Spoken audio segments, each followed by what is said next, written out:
Hoje nós vamos dar início à aula sobre eclesiologia, a matéria na teologia sistemática que estuda as doutrinas referentes à igreja. E essa é uma matéria de importância enorme para o estudo da teologia. E eu gostaria de iniciar essa aula destacando 4 razões para o estudo da eclesiologia, da doutrina da igreja. E o primeiro motivo que eu gostaria de destacar do porquê se estudar a doutrina da igreja diz respeito a Jesus. Jesus no Novo Testamento, ele menciona a igreja algumas vezes. Em especial, eu gostaria de destacar o texto que está lá em Mateus 16:18, em que ele dialoga com Pedro e ele diz o seguinte: Eu lhe digo que você é Pedro, e sobre esta pedra edificarei a minha igreja, e as portas do Hades não poderão vencê-la. Então nós percebemos Cristo, o próprio Jesus, falando a respeito da igreja e mais ainda, destacando e sinalizando que ele é quem edifica a igreja. Então aqui está uma primeira razão do porquê é importante o teólogo estudar a doutrina da igreja, a eclesiologia. Uma segunda razão, um segundo motivo pelo qual é importante estudar a eclesiologia diz respeito ao Novo Testamento de uma forma geral. Em Atos, por exemplo, nós vemos a igreja sendo mencionada diversas vezes e os apóstolos ali fazendo um trabalho missionário, especialmente o apóstolo Paulo, disseminando o evangelho por todas aquelas regiões destacadas lá em Atos. Da mesma forma, nós vemos também muitas epístolas, muitas cartas escritas especialmente por Paulo, mas também por outros apóstolos, em que elas são direcionadas para a igreja, para resolver problemas de igrejas, lidando constantemente com esse assunto da eclesiologia. Portanto, uma segunda razão para se estudar eclesiologia é que o Novo Testamento tem esse assunto como algo proeminente, predominante durante todas as cartas, todos os textos. Uma terceira razão para se estudar eclesiologia. Hoje em dia nós vivemos um tempo em que existe muita divisão nas igrejas. Existe muita desunião nas igrejas e também uma proliferação acentuada de denominações cristãs. E isso, de certa forma, justifica a importância desse assunto, porque o apóstolo Paulo, lá em Efésios capítulo 4, de 3 a 4, ele vai destacar a importância da união da igreja. Ele diz assim: façam todo o esforço para conservar a unidade do Espírito pelo vínculo da paz. Há um só corpo, um só Espírito, assim como a esperança para a qual vocês foram chamados é uma só. Então, o apelo apostólico aqui na carta aos Efésios é para a união, para a unidade da igreja cristã. Portanto, estudar eclesiologia, estudar a doutrina da igreja, é compreender o que é a igreja e a importância especial da unidade que a igreja tem que ter.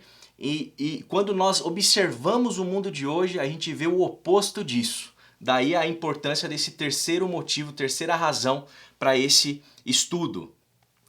Em quarto lugar, é importante nós estudarmos a doutrina da igreja para a compreensão daquilo que é essencial na igreja e daquilo que é forma, daquilo que pode mudar, daquilo que pode ser alterado. É notório que ao longo dos séculos a igreja ela foi se desenvolvendo, ela foi sendo vivida por seus fiéis e ela foi sendo modificada, sua forma foi sendo alterada. E portanto nós conseguimos perceber ao longo da história da igreja mudanças de liturgia, mudanças muitas vezes de estilo musical, tipo de música, de louvor, de adoração que é feita. Muitas vezes também o tipo do local em que os irmãos, as igrejas têm se reunido. Isso tudo vai sendo modificado ao longo dos séculos. E estudar eclesiologia nos ajuda a compreender aquilo que é essencial, aquilo que não pode ser alterado de forma alguma, e em contrapartida uma compreensão adequada daquilo que é forma, daquilo que pode sim ser alterado e foi alterado ao longo dos séculos. Esses são os 4 motivos da importância de se estudar eclesiologia. Eu queria retomar os 4. Em primeiro lugar, o próprio Senhor Jesus menciona o assunto da igreja, algumas vezes no Novo Testamento. O Novo Testamento, de forma geral, tem a igreja como um assunto predominante em seus textos. Em terceiro lugar, existe muita divisão na igreja. Então, estudar a eclesiologia nos ajuda a perceber que esse tipo de divisão, de desunião, ela não pode acontecer. E em quarto lugar, estudar eclesiologia nos ajuda a perceber quais são os elementos essenciais na igreja, que não podem ser alterados, e em contrapartida aquilo que é forma, aquilo que ao longo dos anos vai sendo atualizado e reformulado pelos cristãos. A Rádio Transmundial é um veículo de comunicação presente em 80% do planeta e que tem como objetivo levar as boas novas do Evangelho aos que não a conhecem, bem como dar crescimento e maturidade cristã àqueles que desejam servir a Deus de forma integral. Mais informações em www.transmundial.org.br. Transmundial, para todo mundo ouvir. A Faculdade Teológica Batista de São Paulo tem a satisfação de receber você para entrar em sintonia com a nossa ministração bíblica, ministerial e abençoadora, que vai fazer diferença em termos de educação teológica para a nossa vida. Fique em sintonia conosco, aprofundando-se na palavra de Deus.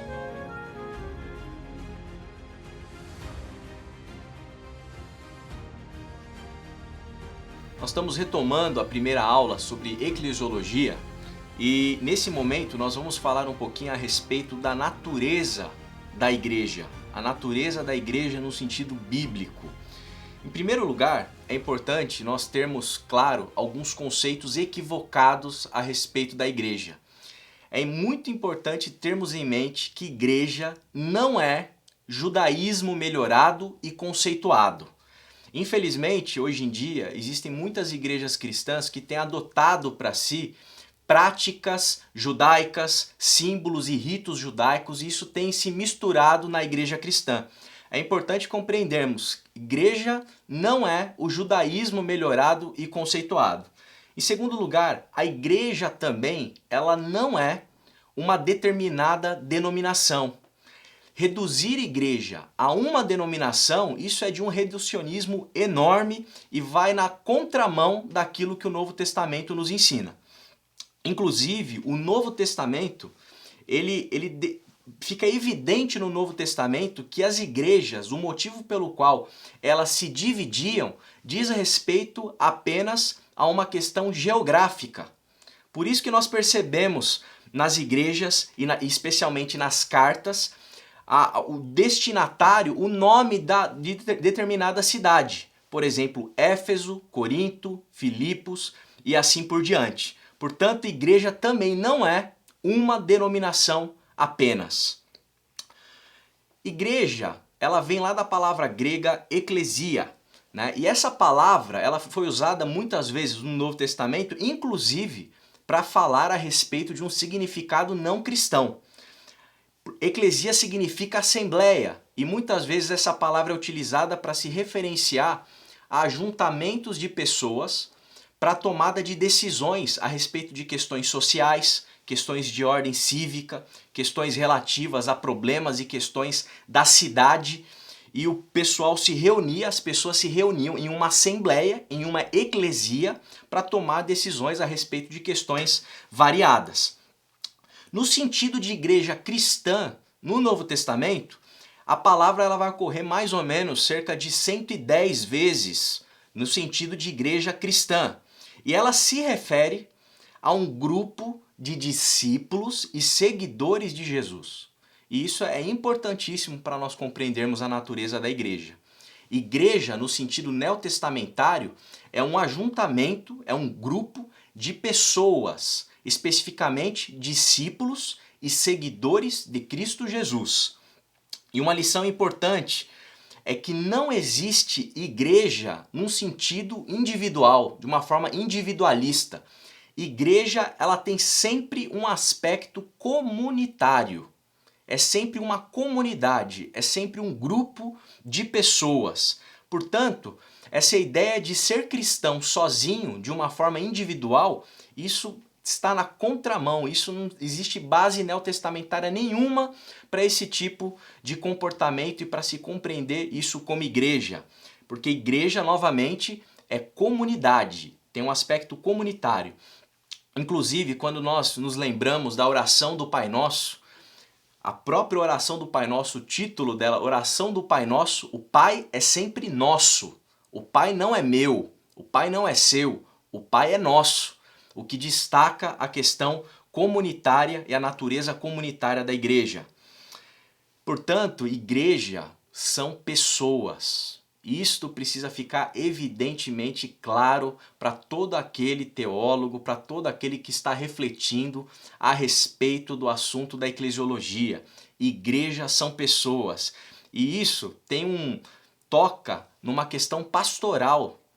Aquele que é pastor, aquele que é líder da igreja, precisa entender que igreja não é parede, igreja não é templo, igreja não é CNPJ. A essência da igreja são pessoas.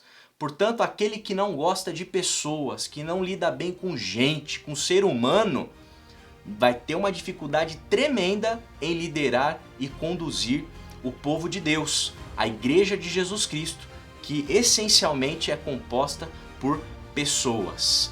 E aqui nós encerramos essa primeira aula sobre eclesiologia.